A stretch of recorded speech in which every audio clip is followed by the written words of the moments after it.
This podcast is sponsored by nobody. Hey dudes, welcome to Splat from the Past, daily 80s themed horror sci-fi show where things can get totally radical. Now, I am so excited for today's show because I will be talking to this girl that I've been wanting to talk to for a long time. She is just so awesome in everything I've ever seen her in. Christine Harnos. She was in The Rescue, the Red Dawn like Disney movie from 1988. She was in Hellraiser Bloodline, Judgment Night, um, this very powerful indie film called Remembering Sex, and the role that she's probably the most well known for, Kay, in Dazed and Confused, that teen cult classic from the 90s.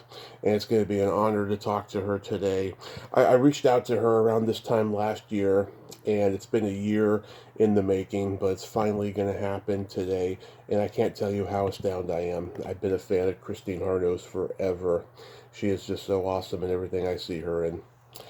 And I'm just, walking on air right now. That's all I could say is I'm walking on air. As hot August summer is wrapping up, I am just walking on air. And also, too, she is working with children now. She has a nonprofit called Circus Remedy. And I want to find out a little bit more about that. And I believe she sells real estate. And this is going to be a great conversation. So yeah, here is my interview with Christine Harnos.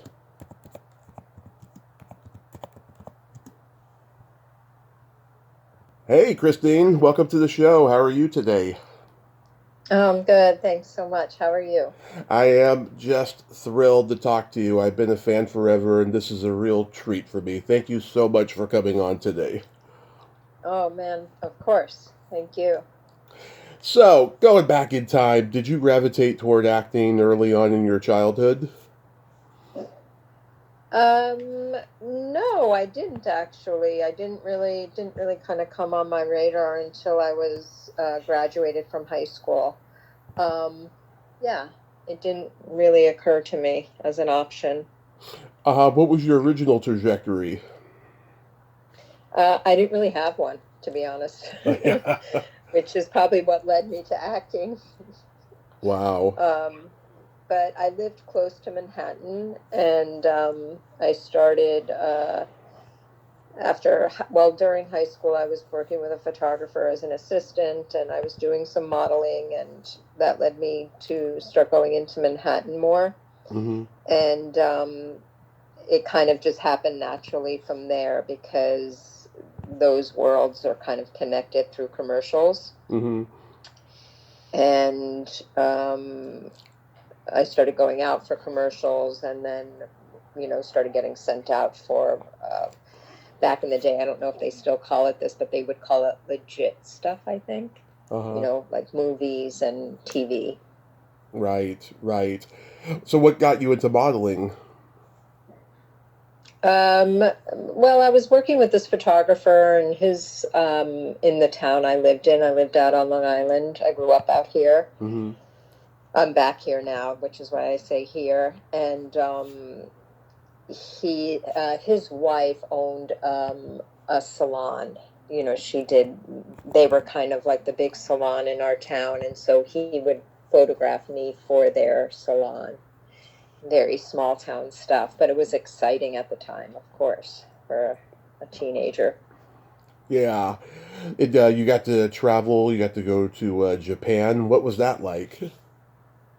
Exciting. Yeah, that was at the time in Japan, they used a lot of Europeans in their advertising.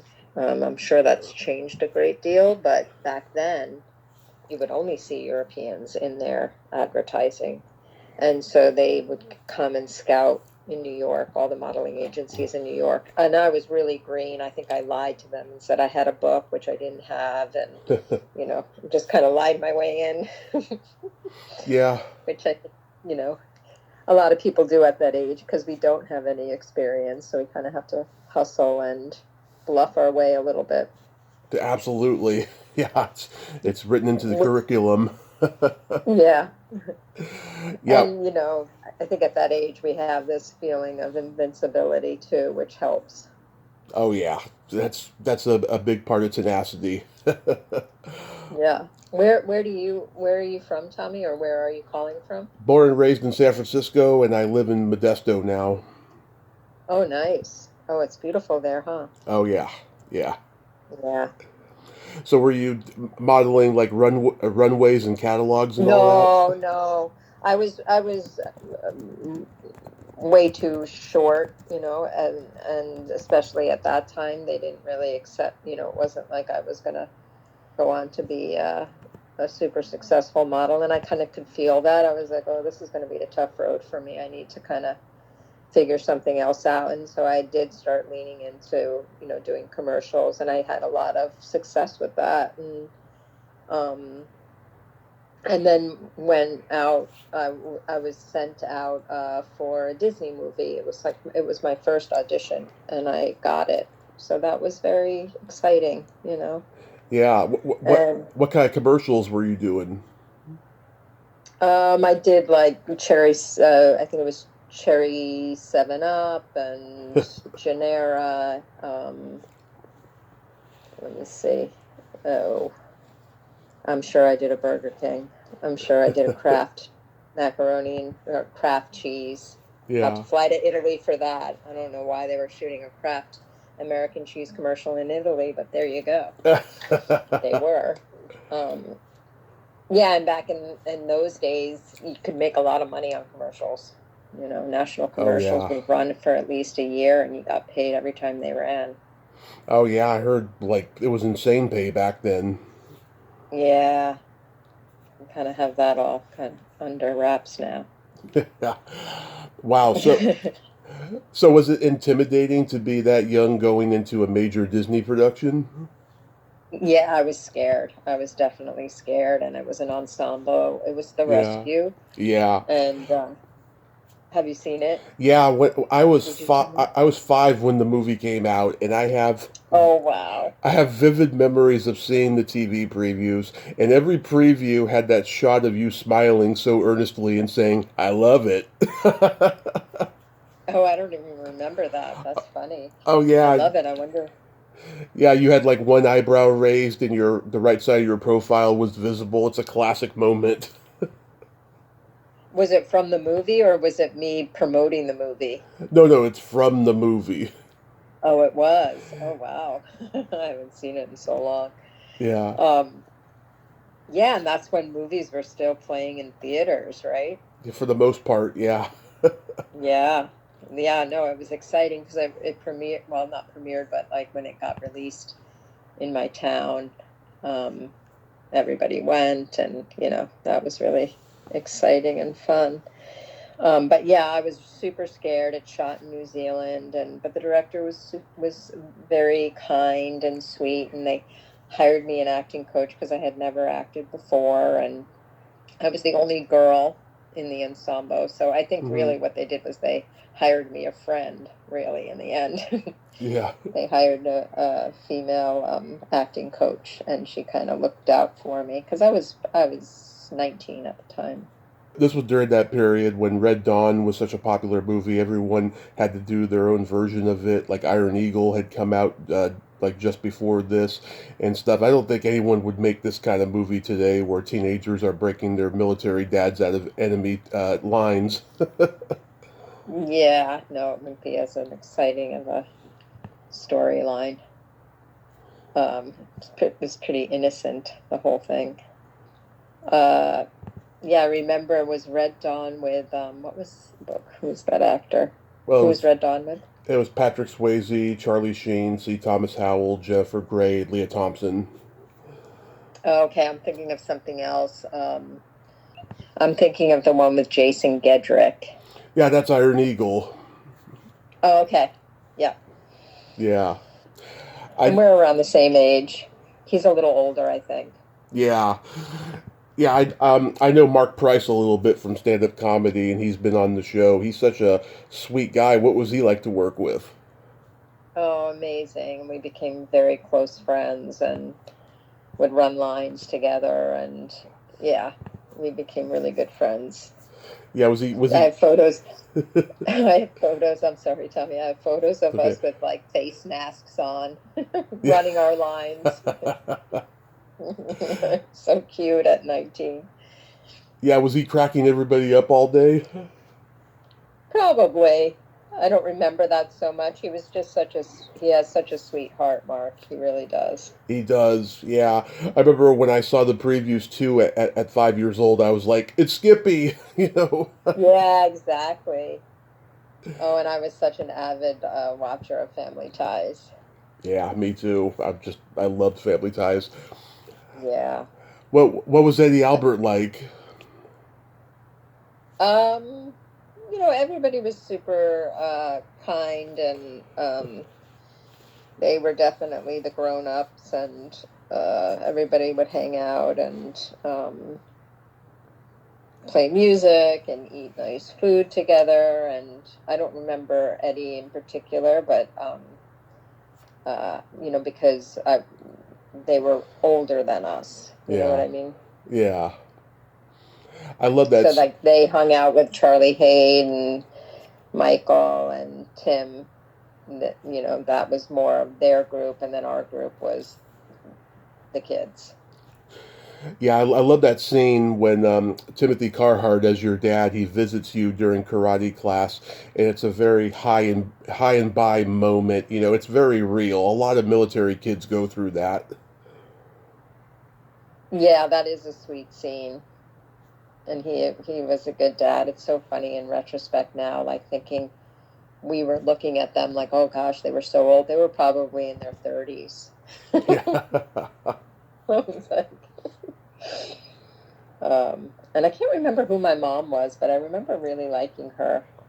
hmm I can't remember the actress. She's really beautiful. Can't remember her name though. Do you know it? Do you have the cast in front of you? No, I'll look it up. Yeah.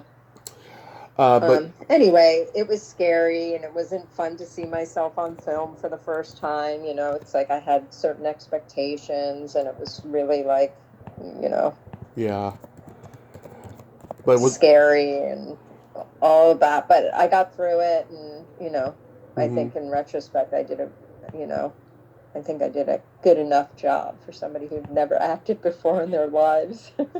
Yeah, like what did your family think?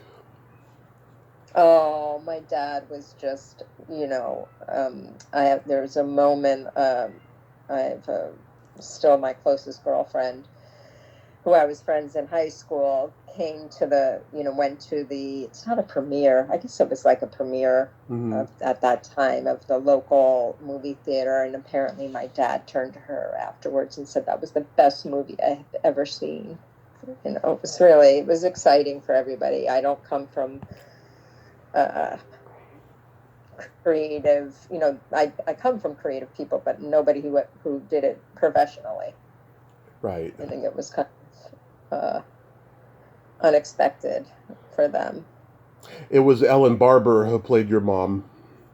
Oh, okay, yes. And she was cool too. Yeah. You're my third guest from Forbidden Sun.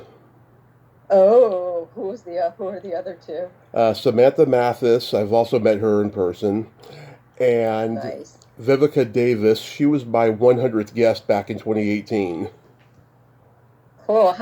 That's nice. How did you start doing this, Tommy? Are you just a big film buff, Oh, or were you an actor as pop. well, or are you an actor? Well, I kind of acted and did stand-up comedy for years, years ago. But yeah, I had a car crash in 2015 and just got into listening to WTF with Mark Maron, and that led me to starting my podcast.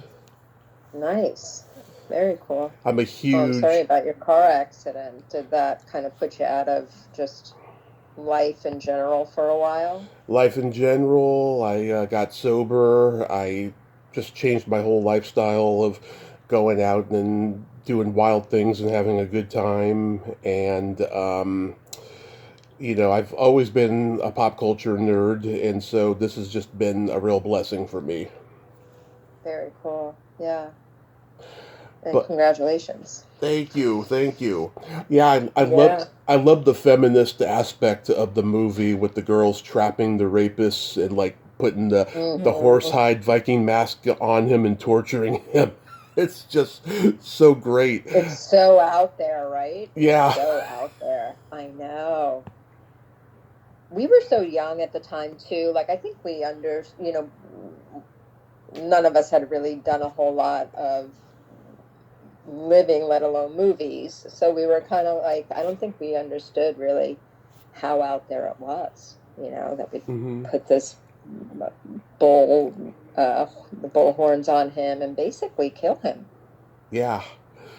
Yeah. It's crazy. Yeah, you two trap two guys. Yeah, the first one you kill, and then the second one ended up being the one who did it. Right. Oh my gosh.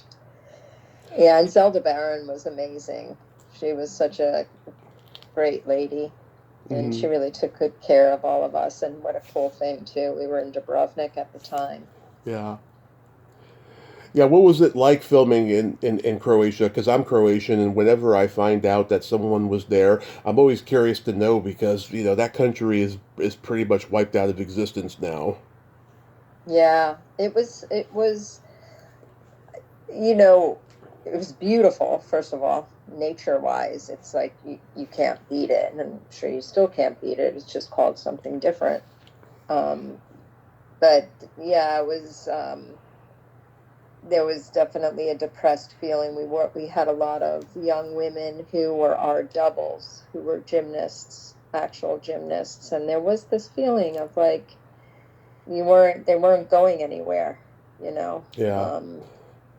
And so a lot of them were depressed and looking at us coming from the States. It was like we had everything in front of us, and they were at the beginning as well, but had no prospects of, you know, Hmm. things getting better or uh, bettering their situation. Yeah, so it was sad. We definitely felt that. And also just like going to the airports, everybody, every there was military in all the airports. Everybody had machine guns. Hmm. That was different for us too. I But as far as the people and it was really nice. And we were so um, we had such a buffer from reality. We were with a film crew, so yeah. our experience wasn't probably um, the reality of what was happening there. I heard Lord Hutton has a real potty mouth. Did you hear that working with her? I don't know if she has I mean, I don't doubt she has a potty mouth, but yeah, she definitely was going through it, and again, like in retrospect, as a woman in her 50s now, I think Laura was probably in her early 40s, and she was on location with, 5 20-year-olds. Yeah. I'm sure there were some issues that came up, you know. Yeah. Um, she was, and God love Lauren. I'm sure she's a cool person, and I don't, fault anybody for having issues. I got a ton of them myself, We but all it wasn't do. like she was the most supportive presence around. Oh, Let's put it that way. I get it. I get it. Hmm. Why were you credited with a K in the spelling of your name? Oh, I don't know. I probably was just trying something different. I don't know. I don't remember, but I've seen that too. And but I don't even remember why that happened. Oh, Probably okay. my agent was wanting me to change my name. I think they did want me to change my name at one point, and I considered it my last name because my last name was too ethnic or too hard to, you know, Yeah. pronounce or something. And then I just couldn't bear to do it because I love my grandfather too much. Yeah, because I was thinking if there was two Christine Harnos who was in SAG, I feel bad for the other one. Oh, that's sweet. But no, there wouldn't be. My family are I think our family Yeah. is, it's a very unique name to this country. Like we're all related, Hmm. for better or worse. I'm a big fan of Denial, such an underrated indie film. How was making that? Oh, I loved making that movie. I think that was like the first time I felt, and I made Denial before we made Forbidden Sun. Okay. I went from Denial to Forbidden Sun, but Denial was because the rescue was very Disney-esque and the dialogue was very kind of, Cheesy. yeah, and it wasn't realistic, and it was kind of, but then Denial was so, the writing was really good, and I had a good director, and it just felt, I was like, oh, this is what it should be like. This is, not that the rescue, that was a different type of movie. I shouldn't say this is how it should be like, because Ferdy, I love Ferdy Fairfax. He was an amazing director and friend and good person. It's just that genre didn't make me feel as good as an actress, if that makes sense. Right. Um, I and I th- felt like Denial is like in more real time, and the emotions are more genuine, you know. Oh yeah, I think the character you play is great. She's very shy and sweet and quiet and almost autistic like. Yeah, I never thought about it as autistic, but you're right. Hmm. Yeah. Did you know then that? Which is probably more like, which Mhm. is probably some of the issues I was dealing with too. Maybe it was just coming across. But she was a music. She was a really brilliant musician as well, piano player. So Yeah. yeah. Did you know then that Robin Wright was a remarkable talent and that she would be so successful? Um, Robin was already pretty well, not maybe not so. She was already successful. Princess Bride had already come out, Right. and She was Buttercup in that. yeah, and she had been on the soap. I can't remember which soap it was. Yeah, so definitely I admired Robin, and we were close friends for a time, Hmm. kind of like an older sister. I'm But no, I don't think, we were in each other's lives uh, through her. I don't. Oh, through her doing like State of Grace. hmm. That was a big deal when she got State of Grace. Yeah, that's a good one. I met Jason Mhm. Patrick at a horror con just before the pandemic. I expected him to be a handful like his grandfather, Jackie Gleason, but he was a class act. I enjoyed meeting Jason Patrick. Oh, that's cool. Yeah. Nice. Tell me about working with Ray Dawn. Um, Nothing really to say. I didn't have a whole lot of, a whole lot of scenes with her, but so Uh-huh. I think in a way I feel like a little bad for Ray Dawn in that she was on the outside a little bit Hmm. because the character was, you know. Yeah.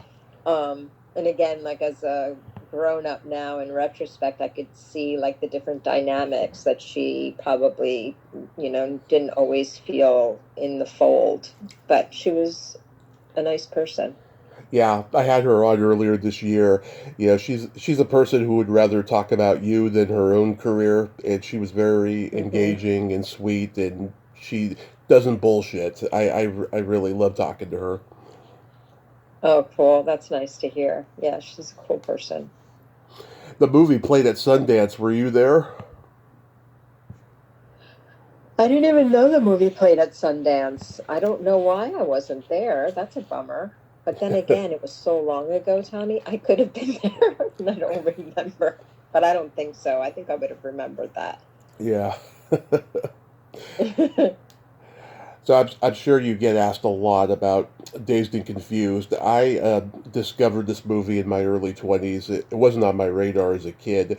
It really is the American Graffiti of the 90s. It's one of those teen movies that anybody can quote. And I'm curious, like, are you just amazed at the cult impact that this movie has had? Yeah, I mean, definitely. I think everybody's a little surprised because, also because, even more so because it didn't have that great of a reception initially. It was kind of like, okay, and we were all a little like, all right. Hmm. We thought it was pretty cool making it. We all had such a blast, and it was really an incredible experience on so many different levels. That time of life, and then being on a set, and just basically living together, all of us together for Hmm. over 2 months, really. Um, but yeah, the way that it has kind of had this like slow burn now, it's cool. It's nice, and I'm happy to be a part of it. I'm Yeah. actually about to go to a Comic-Con in a couple of weeks Nice. with Michelle and Dina for the first one, and then meeting like Jason and Anthony Rapp, Wiley, up in Canada for like another Comic Con. I can't remember what it's called, but the first one is that might be the Nostalgia Con. Yeah, I saw Michelle Burke at the Hollywood show back in June, but sadly I didn't have time to go meet her. It was my birthday, and I was chatting it up with all my podcast guests there. Nice. Yeah, I'm but sure she would love to do the show. When I see her, which I'm going to in a couple of weeks, I'll tell her that, I did it and it was so nice talking to you and all that if you want to have her on. I would love to have her on. I saw Coneheads and Major League Two at the drive-in with my parents.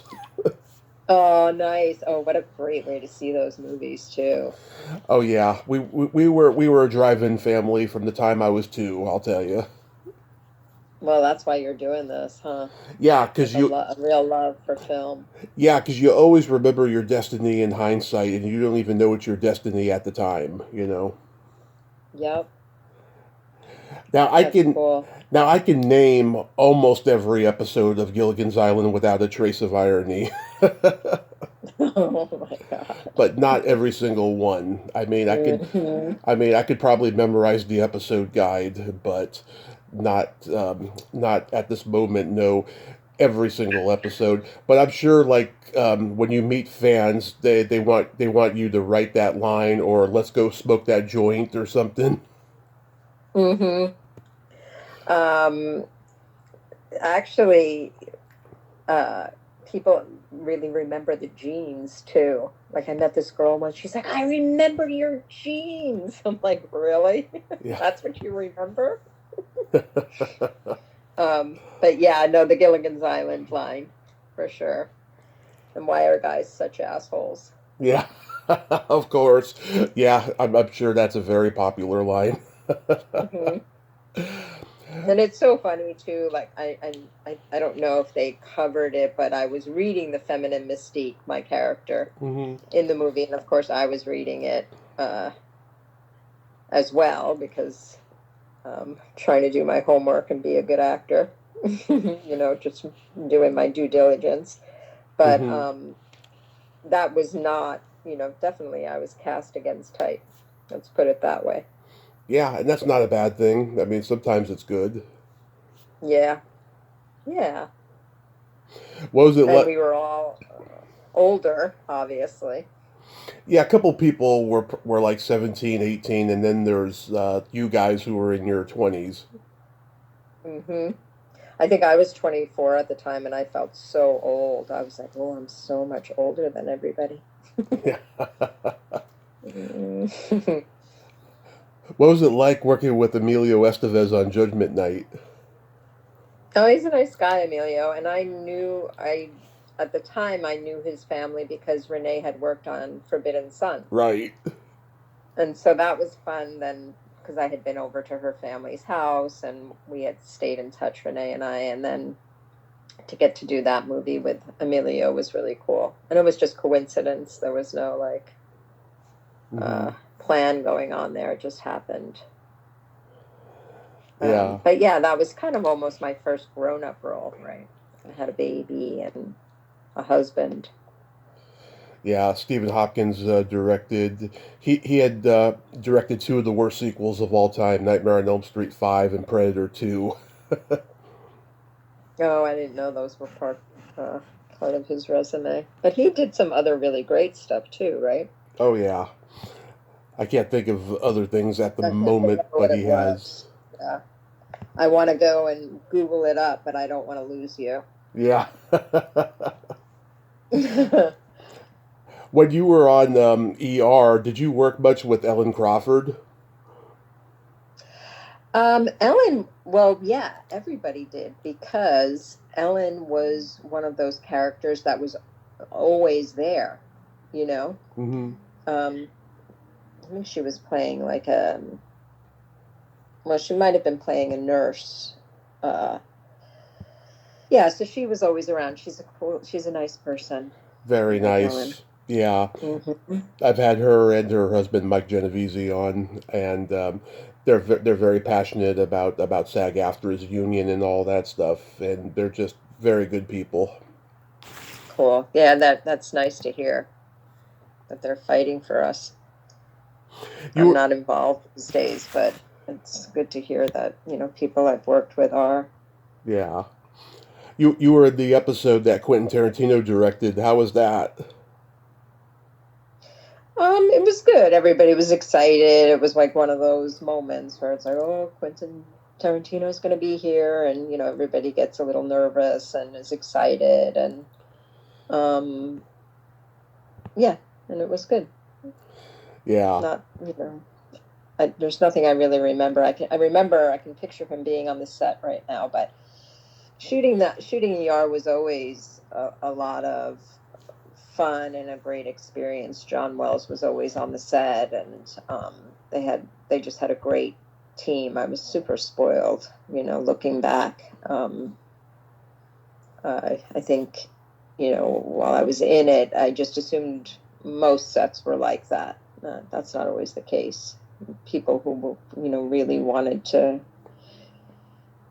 do the best that we could with what we had, which was a lot, you know. Mm-hmm. So that kind of earnestness isn't always the case, and professionalism, especially as a woman in this business, in that business, uh, to be a part of those projects, and Mm-hmm. fortunate. I'm a huge horror fan, and you were in Hellraiser Bloodline, one of my least favorite of the series, but you were awesome in it. Oh, thanks, Tommy. Yeah, and I don't know the series that well, so I can't really say, but go ahead. Sorry. no, but Kevin Yeager, I mean, he's a creature effects and makeup artist by trade, and this was his first attempt at directing a feature. Was he confident as a director? Yeah, I like Kevin. I think he came from the point of view of an artist, so he was sensitive to us. Nice, nice. I don't know what was going on technically, but with the actors, he was cool. But I do remember we went back for reshoots, and I do remember that eventually that film, got into the hands. I think I can't remember the name they use when the director steps back and somebody else, and they put a name on there that is really no one, because Huh. it went through so many legal issues. But anyway, but in terms of Kevin, I didn't have any problems with him. I had, seemed to know what he was doing Did you say enough. did you say why's my name Rimmer? I didn't, because I was just such a dope. I didn't know, I was young and kind of goofy. Had I known, again, in retrospect, I would have been like, yeah, that's not going to happen. I don't want to be a character named Rimmer. Yeah. I don't even know if that term was used back then. It must have been. I don't know. It's But it's an yeah, old that's term. unfortunate. Yeah, it's an old term. Yeah. I could confirm that it Yeah. probably did mean that back then. Yeah. I just was too either innocent or, yeah, I didn't know. And Did, nobody told me. Like that's really sad. yeah. But again, maybe like my manager and agent were also unaware. I don't know. I had a woman manager. She was probably pretty You know, maybe she didn't know either. Who knows? Yeah, But did you interact much with Doug Bradley, who played Pinhead? no, I just met him last year though at another Comic Con, at a horror Comic Con, and he was really cool. Nice He's guy. he's a very sweet guy. Yeah, I've met him twice. I mean, he doesn't have much to say, but he's a sweetheart. Yeah. Yeah, he does have that kind of quiet, stoic thing going on for sure. Hmm. Yeah, and he really is bald too. Hmm. Oh, I just looked up Rimmer. Yeah. Um, Arnold Rimmer is a fictional character from the British science fiction sitcom Red Dwarf, played by Chris Berry. Huh. So they've used that name before. I wasn't the only goofball who got stuck with it for life. Interesting. Arnold Rimmer. Yeah. Anyway, How was working with Corbin Burnson on Bloodhounds? oh, not great. I don't like him. Oh, I'm sorry. Yeah, no, he's not a good guy, in my experience. I'm sorry. Yeah, I thought you two had pretty good chemistry, like Tracy and Hepburn. Yeah, I mean, there's been a few people you've mentioned that I let slide because, Hmm. I don't want to talk shit about people, but I don't mind saying that Corbin Burnson and I didn't meet eye to eye. Oh, sorry about that. Yeah, no big deal. Now comes my favorite role that you've ever played, Josie Ray in Remembering Sex. Mm, Yeah. that's cool. You've seen the movie. Oh yeah, I saw it when it first aired. I was in high school at the time. Um, how Yeah. did you get to be cast in such an artsy kind of project? Because you were doing. I mean, you did indie films before, but you also did a lot of commercial stuff in between. Were you looking for something more subversive by this point? Um, yeah, it didn't really. I mean, I was probably always open to anything that was good. It didn't, you know, if the material seemed interesting or like that I had something I could bring to it, then I would want to do it. Hmm. Um, and things like Hellraiser. I know a lot of people love Hellraiser, but that wasn't my cup of tea, and I did that because I needed to eat, you know. Hmm. It turned out to be kind of a cool thing to be involved with, but that was more of my intentions. Whereas Remembering Sex is what it was originally called. Um, I think my manager, I got the script, I read it, and I said, "Oh, I want this. I want to do this." I had actually, at the time, I was thinking of stepping away from acting. I was like, I had enough. I wanted to take a break. I wanted to go back to school, and I was tired. Hmm. I had been working since I was, I don't know. I mean, as an actor since I was 19, but just in general since I was 15. So it's like I really want to kind of just take a beat here and think about things. But then I got that script, and I was like, oh no, I can't let this go by. I gotta make a play for this. And I flew myself actually to New York. I read it in LA, and I flew myself to New York and met the director. Um, and I think we were shooting in the next couple of weeks. Yeah. So I got, Did you have to really dig deep psychologically to play this role, and did you draw on any personal experience?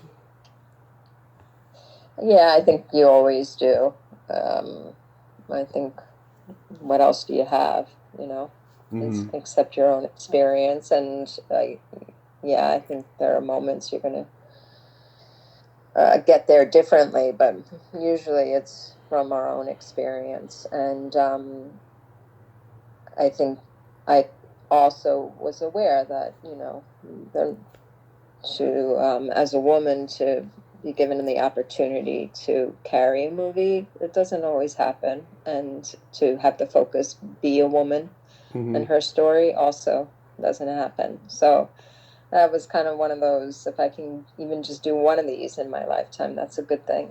That's like, the rest will be, as Yeah. they say, gravy.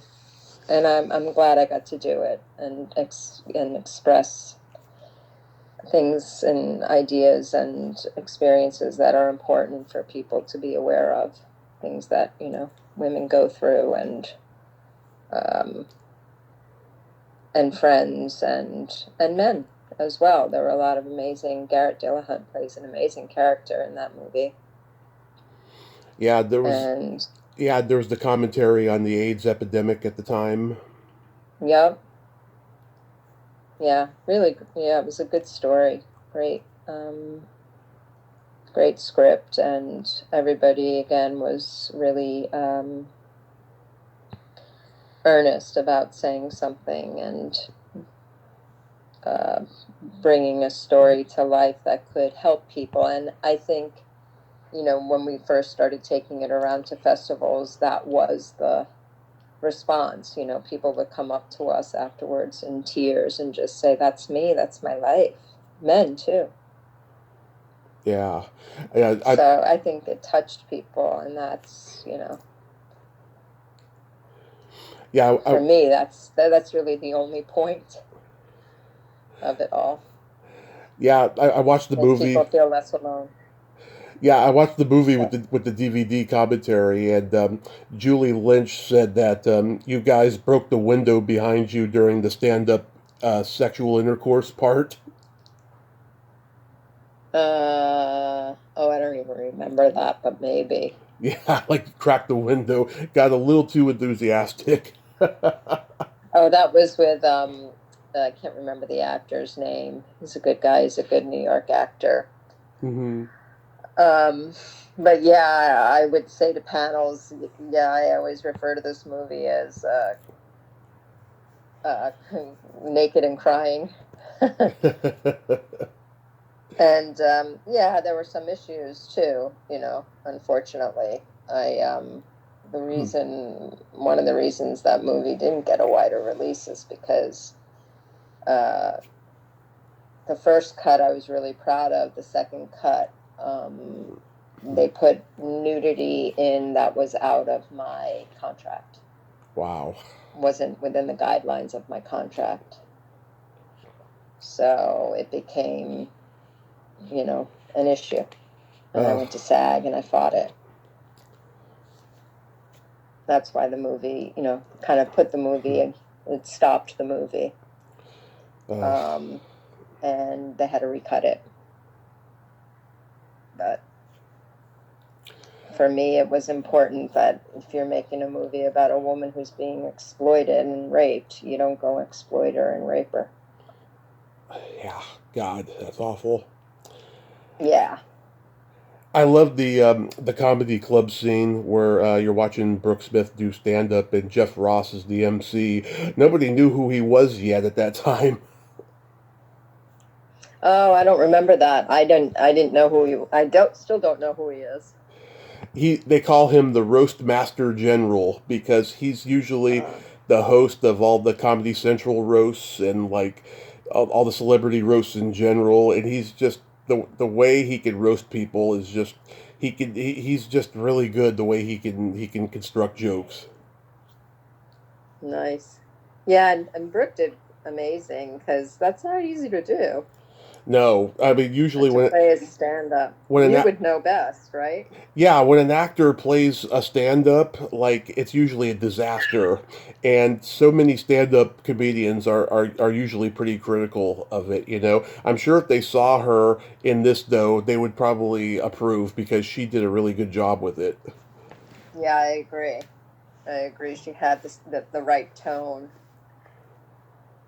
and she's funny, so it worked. And it was nice. I was friends with Amy Ryan at the time, and suggested her for the role of I can't remember Amy's character in that, but her name Elaine. Hmm. I suggested her for Elaine, and then I think she brought Bill Sage in. It would kind of all unfolded pretty naturally and organically.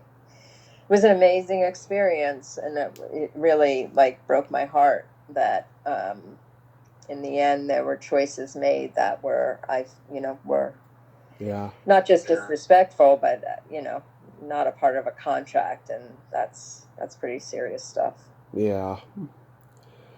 You Yeah. you guest starred on Star Trek Voyager. You did a whole interview about it on Trek Untold, which I'm so glad I found because I was wondering what you were up to today and stuff. I literally didn't know what happened to you until I saw that interview a year ago. I'm curious, have you done the Star Trek cons? I haven't, but the man, we have agents on that in that community, and he's kind of leading me up to that. And so I'll probably next year I'll do one because I've only done one episode, Mm-hmm. but Trekkies are so crazy that way. They really, Yeah. um, they'll be looking for me Yeah. to get that one more, Tessa Oman's autograph, which is cool. Yeah, it's gotten to the point now where you could only guest star on an episode one time and you'll be invited to a Star Trek con. Oh, totally. That because they want them all. Yeah, Yeah. I was at the when I was at the Hollywood show in June. They have Star Trek reunions at every single one of them because Barbara Luna, who had guest starred on an episode in the '60s, she's like booking them, so she's like getting all the Star Trek people to sign at the Hollywood show. That's cool. Yeah. Nice. I say cool a lot. I'm noticing it because I know I'm being recorded. I'm like, ooh, I sound like a teenager. Hey, that's okay. People love you from Dazed and Confused. Jesus. So why Sorry, did? I'm not more articulate. No, you're Go fine. on. You're fine. So why did you leave acting for normalcy? I just felt I got curious about other things, and that was kind of my first foray into the world, and my gosh, I wasn't taking it for granted or poo-pooing on it, but it was that feeling of like, hey, I want to I went back to school. I went to Mills College. Hmm. Um, and studied child development and the hospitalized child. I just had other parts of myself I wanted to explore, and out of that, I co-created a nonprofit called Circus Remedy, and we take circus performers, not just circus performers from places like the Moscow Circus and Cirque du Soleil around to war zones and orphanages and hospitals. And we made over 50 visits, so that became my focus. And I did that through my 30s, and moved to Montana and just learned how to cook and just got more of a taste of life. Just started focusing on other things. Not that I, didn't want to be acting. I just felt like the business itself became a little bit restrictive. Hmm. It's a good way to put it for me. Yeah. Tell me about Circus Remedy. Like, why circus of all things? Well, at the time, my closest friend, well, he was my partner, and then we became, we're each other's family. We still are. He was making a movie. He had written a movie about a circus family, and we had gone all over Europe looking, at different circuses because one was going to have to be created for the movie. And we became enamored, and he had always been, had that love and interest and leaning, I should say, but for me it was new, and it was a world I had never been exposed to, not behind the scenes of it. And I'm talking more of circuses in the European style as opposed to Ringling Brothers, Mm-hmm. animal-free circuses. And anyway, after, we were thinking one day, we were just sitting on the stoop in LA, and one of the men, it was Terry Notary, who did Planet of the Apes.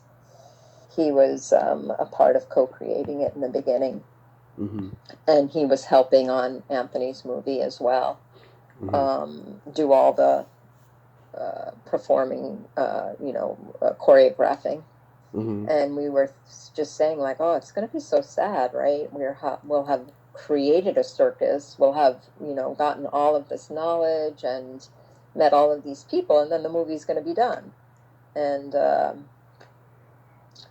so we should think, maybe there's something that could go on and help people, and that's how Circus Remedy came about.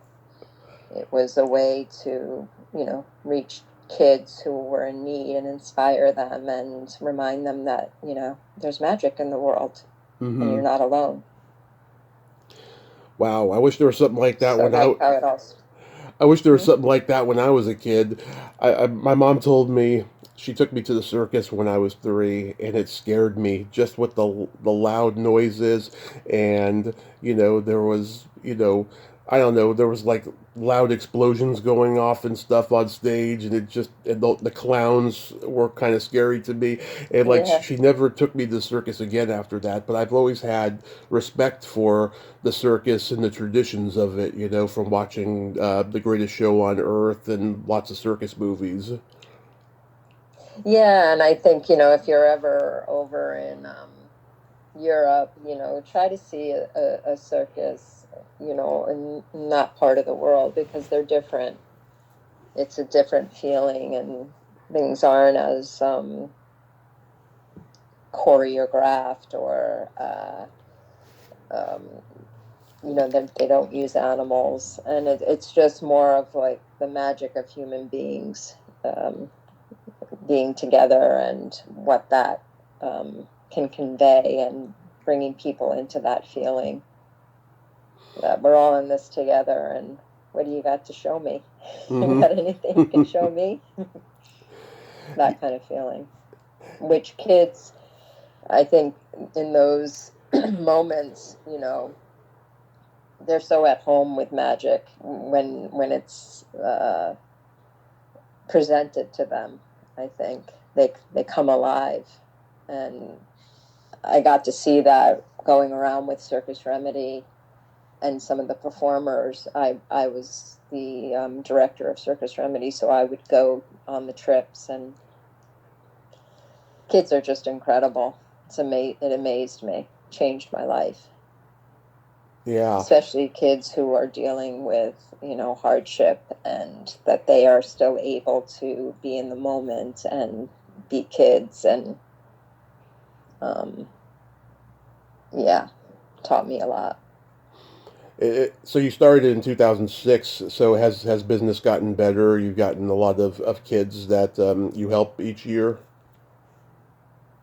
Actually, since COVID, we went on hiatus, but we'll get back to it. We're planning a trip to IDF camps in Georgia, the country, and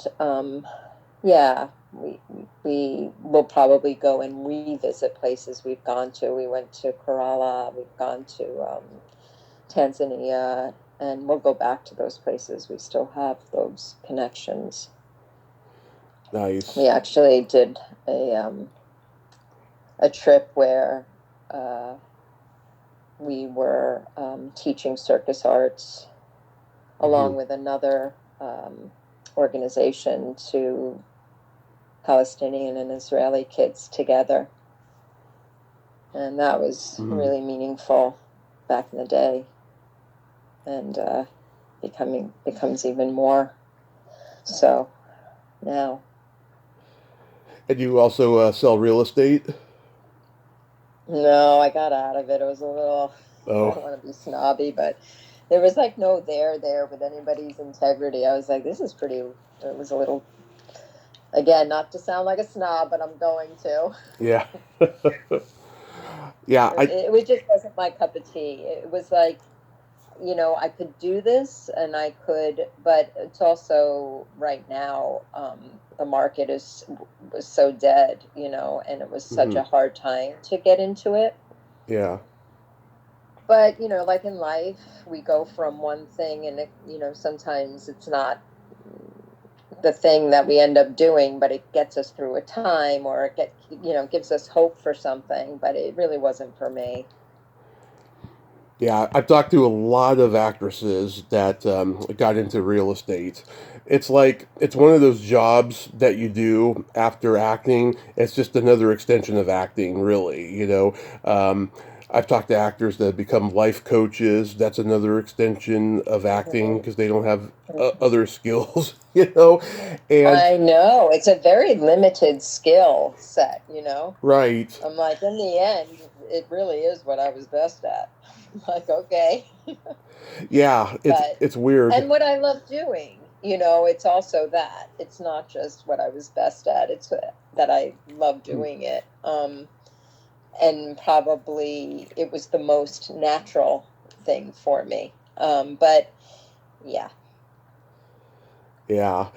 if I'm going to put something, so much effort into something like you need to with real estate, it's very competitive. It's not like, and it's not like I thought, oh, this will be easy. No, I would never think that about any career. Uh, you know, every business is difficult. But I very quickly realized, man, if I'm going to put in this much time, energy, effort, and money too, because you got to put up money to do it. I'll go back to acting. Yeah. That feeling. So. Yeah. I hope you do go back to acting though, because I miss seeing you on screen. Oh, that's sweet. Thank you. I appreciate that. Well, Yeah. you never know. Life is long, we hope. We hope. Yeah. We hope. Yeah. So real quick, we gotta play my secret silly game. This is Okay. a series of silly slumber party questions. It's no win or lose, just pure fun. And how the game works, Christine, is I ask you the question, you answer it, and then you ask me that exact same question, I answer it. And feel free to comment on the answers because they might be funny. Okay. Go. Okay. Christine, are you ticklish? I don't. Yeah, I guess so. Tommy, are you ticklish? Yes, very ticklish. Mm-hmm. Is your belly button an innie or an outie? In between. Tommy, is your belly button innie or an outie? It is also an innie. And I do have to say, you have the belly button of an angel. Oh, Jesus. I said in between, by the way. Yeah, yeah. And when did you see my belly button in Remembering Sex? That and bloodhounds. Okay. Yeah, Well, that's very sweet, Tommy. Thank you. my pleasure. What color are your toenails painted? Nothing. Okay, My manicure pedicures these days are just cutting my nails. I feel like I've achieved something victory. okay. Tommy, are your toenails painted? They are. Are they? Since I went to LA in June, they have been. I've been so lazy to do a new color. I'm going to do it soon. I have had a clear coat, and when you see it in the sunlight, you can see rainbows. Oh, nice. That's so funny. You get pedicures like me. I do like 6-month pedicures. Well, the thing is, though, I don't get them done professionally anymore because inflation has gone up, and I've had certain medical problems with my feet in the past. So I just do them myself. Nice. Yeah, definitely. That's a good call. Because I started off doing them myself when I was 13. That's how long I've been doing it. Um, Wow. Good for you. yes. What would you say is your best personality trait? Uh, I think I'm kind, good-hearted. I agree. Mm-hmm. Thank you. Tommy, what is your best personality trait? Being that I'm a Gemini, I have empathy and I have no filter. Yeah, nice combo. Hmm. What is your guilty pleasure? Oh, coffee in the morning. Yeah, I agree. Hmm. With a little raw sugar. Yeah, I don't put sugar in my coffee anymore because I have diabetes. I do too, and I'm putting sugar. There you Not go. That's how guilty I am. naughty, naughty. And Tommy, what is your guilty pleasure? I love eating a pizza and watching a really raunchy comedy. Nice. You got good pizza where you are? I mean, we go to the usual places, Domino's and Mountain Mike's and so forth. Yeah, I mean, I'm half Italian, so I do like a really good pizza every now and then, and especially Italian pizza is really good. I was gonna say an Italian eating Domino's. Yeah. It's cheaper than a lot of pizzas, so that's why we get it. Yeah. And then Um, okay, go ahead. I okay, was gonna say, have you ever made your own pizza? I'm gonna encourage you. Do it. You will we not be disappointed. when my grandmother was still alive many years ago, she used to make pizza, but she would always put a lot of stuff in there that I just didn't like, a lot of veggies and stuff. And I'm not a veggie on my pizza kind of guy, you know. Hmm. But no, we've been lazy and we're always on a budget, so we just just order Domino's or something. Yeah, and probably when it's hot, it all tastes good. Exactly. And Yeah. then my favorite question: is there a stinky smell that just makes you gag? Mm, not really. I mean, I get, no, I haven't had a stinky smell around me in a while, I guess. Wow, Rotten eggs. that's bad. Yeah, rotten eggs. Or like maybe rotten, like a rotten cheese smell. Yeah, What about you? yeah, either farts or feet. Hmm. Those are pretty bad. I love that we're going to end this interview on fart talk, Yeah, talking about farts. a lot of people like that. I've done something right. Yeah, exactly. Christine, Keeping this it is real. yeah, this has been just a complete dream. Thank you so much for coming on Oh, you're today. a sweetheart. Thank you so much, Tommy, for being persistent too. Because I'm checking Facebook isn't always. I'm not consistent, so I'm glad you persisted, and I appreciate it. I really do, and I will definitely let Michelle know that it was a pleasure and fun. So I would love hopefully we'll that. have another one of us on. Yeah, that would be great. And I hope I get to meet you in person someday. And That enjoy would be cool. enjoy the rest of your summer and the fall that's coming. And be safe out there. Thank you, Tommy. You too. Thank you. All right, I'll talk to you soon. Talk to you soon. Okay, bye. Bye bye. Well, there you have it. Christine Harnos, ain't she a sweetheart? Oh my God, I loved every moment of that conversation. She was just authentic and real and just an absolute sweetheart. And I hope I get to talk to Michelle Burke. Oh my God, that would be fabulous. I feel so bad I didn't go talk to her at the Hollywood show back in June. But this conversation was fabulous. I hope a lot of you enjoy it too. Let me know how you all thought of this conversation. Well, until next time, this is Tommy Throwback Kovac saying there's no shame in living in the past because the present sucks. Later, dudes.